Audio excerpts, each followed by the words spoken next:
നാളെ മാറ്റാൻ ഇന്നൊരു തീരുമാനം മതി. ആദ്യപടി ഇവിടെ നിന്ന് തന്നെ തുടങ്ങാം. ഇനി യാത്ര തുടങ്ങാം നിങ്ങളുടെ സ്വപ്ന കരിയറിലേക്ക്. Chithara women's academy, SMB junction, Shoranur, opposite private bus stand, Pattambi.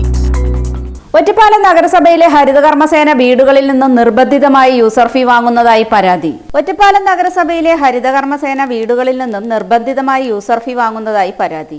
വീടുകളിൽ നിന്നും അജൈവ മാലിന്യം നൽകാൻ ഇല്ലെങ്കിലും നിർബന്ധമായി യൂസർ ഫീ വാങ്ങാൻ നഗരസഭയിൽ നിന്നും ഉത്തരവ് ലഭിച്ചിട്ടുണ്ടെന്ന് പറഞ്ഞാണ് മാലിന്യം നൽകാത്ത വീടുകളിൽ നിന്നും യൂസർ ഫീ വാങ്ങുന്നത് എന്നാണ് പരാതി. പല വാർഡുകളിൽ നിന്നും ഇത്തരത്തിൽ പരാതി ഉയരുന്നതായി കൗൺസിലർ ഗോപൻ കൗൺസിൽ യോഗത്തിൽ ഉന്നയിച്ചു.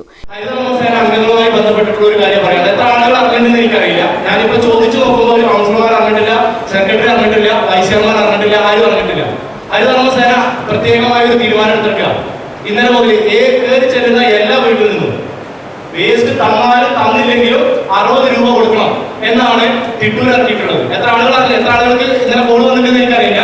എന്നെ കൃത്യമായിട്ട് വിളിച്ചിരുന്നു. നിങ്ങൾക്ക് പൈസ ഇല്ലെങ്കിൽ ഇതിനേക്കാൾ നല്ലത് വേറെ തന്നെ പണിക്ക് പോയി കൂടെ ആവശ്യം. എന്നോടല്ല ചോദിച്ചത്, നഗരസഭയുടെ പേര് പറഞ്ഞിട്ടാണ് ചോദിച്ചത്. ഇത് ആരായി അവസാന നിമിഷത്തേക്ക് പറയിപ്പിക്കാൻ നിൽക്കുന്നത്?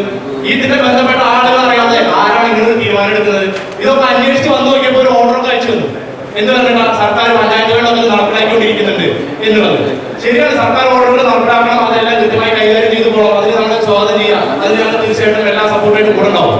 പക്ഷെ ഇത് എടുക്കുന്ന തീരുമാനങ്ങൾ വാർഡിലെ കൗൺസിലർമാർ അറിയണ്ടേ? മറ്റു കാര്യങ്ങളൊക്കെ അയച്ചു തരുന്നുണ്ടല്ലോ.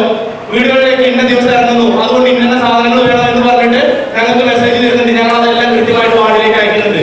ആ വാർഡിൽ അയക്കുന്നതിന്റെ അടിസ്ഥാനത്തിൽ ആളുകൾ അത് കൃത്യമായിട്ട് എടുത്തു വെക്കുന്നു. ആ ദിവസങ്ങളിൽ വലിയ പരാതികളും അനുഭവമൊന്നും ഇല്ലാതെ അത് കൃത്യമായിട്ട് കൊണ്ടുപോകുന്നുണ്ട്.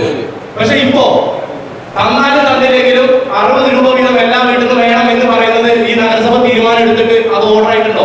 അല്ലെങ്കിൽ കൃത്യമായി ഹരിതകർമ്മസേനയ്ക്കോ അല്ലെങ്കിൽ മറ്റ് ബന്ധപ്പെട്ട ആളുകൾക്കോ ഇത് കൃത്യമായി വിവരം തന്നിട്ടുണ്ടോ? നിങ്ങൾ ഇത് വീടുകളിലേക്ക് പോയി എഗ്രിമെന്റിലെ പറഞ്ഞ ആളുകൾ പോയി കഴിഞ്ഞാൽ ഇത് പറഞ്ഞ് മനസ്സിലാക്കി കൊടുക്കാനുള്ള ഒരു ബോധം കാണിക്കട്ടെ. അവര് ഈ ഇറങ്ങിച്ചിരുന്ന ആളുകൾ അവരോട് ചോദിച്ചപ്പോൾ എങ്ങനെ ആരെ തീരുമാനം എടുത്തെന്ന് ചോദിച്ചപ്പോൾ നിങ്ങൾക്ക് വല്ല പരാതി നഗരസഭയിൽ പോയി പറഞ്ഞോളൂ.